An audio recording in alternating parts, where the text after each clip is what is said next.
خطب الإمام الإسلام مع هذه الكلمة الطيبة فضيلة الشيخ سعد ياسين فليتفضل مشكورا. الحمد لله رب العالمين يا رب، رضينا بالله ربا وبالإسلام دينا وبسيدنا محمد نبيا ورسولا. اتفضل يا أستاذ محمد نصر الله. هنا أستاذ محمد نصر الله.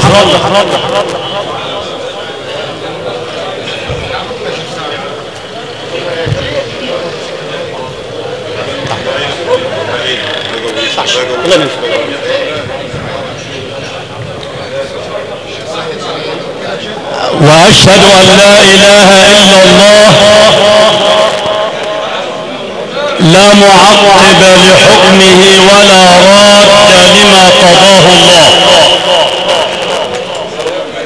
وأشهد أن سيدنا ومولانا محمدا رسول الله.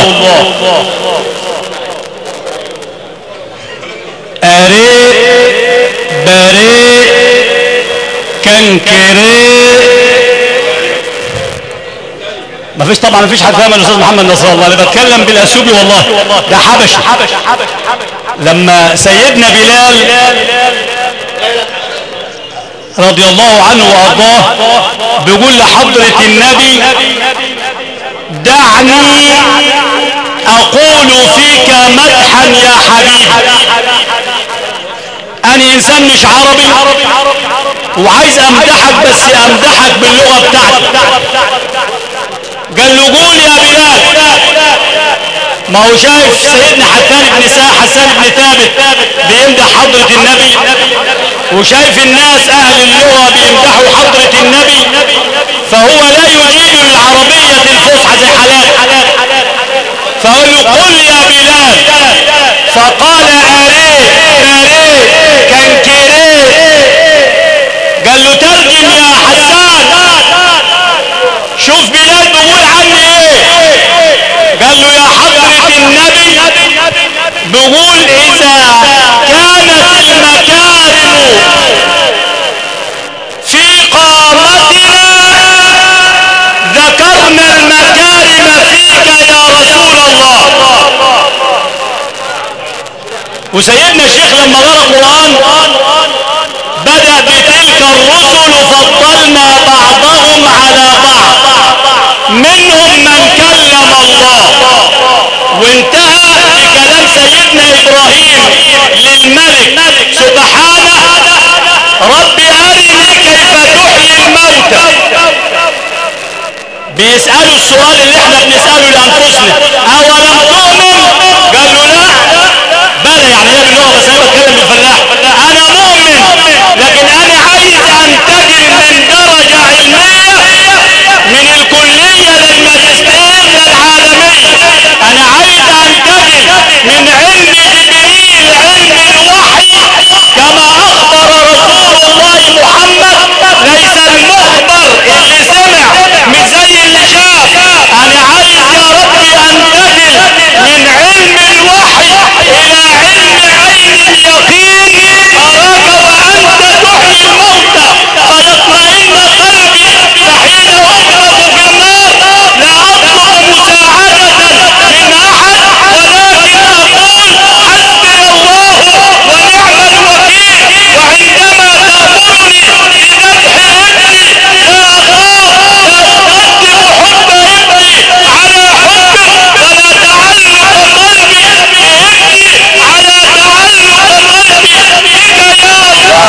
فقال له الله: فخذ 4 من الطير. وقال له القصة اللي كلنا سمعناها من فضيلة الشيخ محمد أبو كامل، اللي حرك قلوبنا، كأن القرآن الكريم إذا قرئ يحرك القلوب، إذا وعد القرآن، إذا تدابرت القرآن، فإذا ماتت زوجتك فقل لا حول ولا قوة إلا بالله. اللهم أجرني في مصيبتي هذه وأبدلني خيرا منها.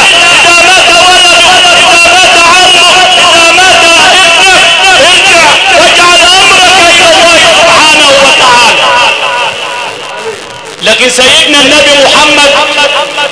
ما طلبش من ربنا انه ينقله من الوحي الى عين اليقين، فقال له الله تعالى يا محمد اصعد الى السماء في رحلة الاسراء والمعراج فادخله الله الجنة. نعم، وسيدنا النبي دخل الجنة، دخل الجنة مرتان، مرة في الاسراء والمعراج قال في اخر حديث المعراج وادخلت الجنة، ومرة شافها في الرؤيا في حديث لما قال سيدنا عمر بن الخطاب رضي الله عنه وارضاه فرأيت قصرا وامامه جارية فلما علمت ان هذا القصر قصرك يا عمر استحييت واستحييت من غيرتك، فقال ومنك اغار يا رسول الله، ورأى ربنا سبحانه وتعالى رسول الله مرتان، مرة في الرؤيا ومرة في المعراج، رأى ربه صلى الله عليه وسلم. ولذلك سيدنا موسى صلى الله عليه وسلم لما طلب الرؤيا من الله قال رب أرني أنظر إليك، قال لن تراني، ولكنه لم يقل لا أرى أو لن أرى، جعل الرؤية لسيد الخلق محمد المصطفى صلى الله عليه وسلم، فرأى الجنة ومن فيها ورأى النار وما فيها، رآهما رؤيا العين، ورأى سدرة المنتهى وسمع صريف الأقلام، ووقف صلى الله عليه وسلم وحيا ربه سبحانه قائلا التحيات لله والصلوات الطيبات، فقال له ربه ومولاه السلام عليك أيها النبي ورحمة الله وبركاته، فلم ينسى رسول الله في هذا المشهد العظيم عباد الله الصالحين، تذكر أمته، تذكر إخوانه من الأنبياء، فقال السلام علينا وعلى عباد الله الصالحين، فقالت كل الخلائق وكل الملائكة وحملة العرش اللهم صل على محمد وعلى آل محمد كما صليت على إبراهيم وعلى آل إبراهيم، وبارك يا ربنا على محمد وعلى آل محمد كما باركت على إبراهيم وعلى آل إبراهيم في العالمين إنك حميد مجيد. كي لا أطيل أسألك ربي بأسمائك الحسنى وصفاتك العلى وبالصلاة والسلام على سيد الخلق محمد صاحب الإسراء والمعراج في هذا الشهر العظيم أن ترحم موتانا وموتى المسلمين وأن تشفي مرضانا ومرضى المسلمين.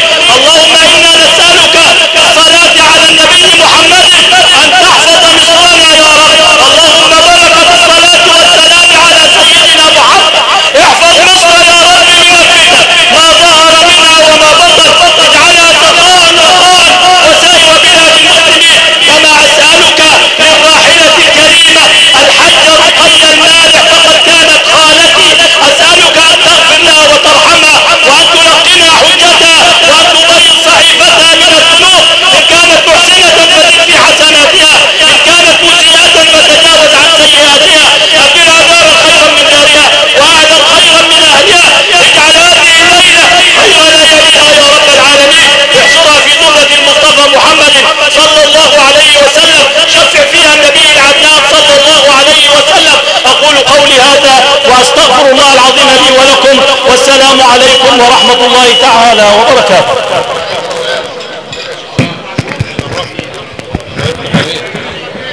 نشكر فضيلة الشيخ سعد السيد على هذه الكلمة الطيبة، نسأل الله عز وجل أن يجعله في ميزان حسناته. الشكر موصول أيضا للسادة أصحاب هذا الحاج سعيد الصادي الذي حضر من قبل موعد العزاء إلى الأسرة الكريمة. إخوة الإيمان والإسلام، شكر الله سعيكم جميعا، سبحان الله البيان.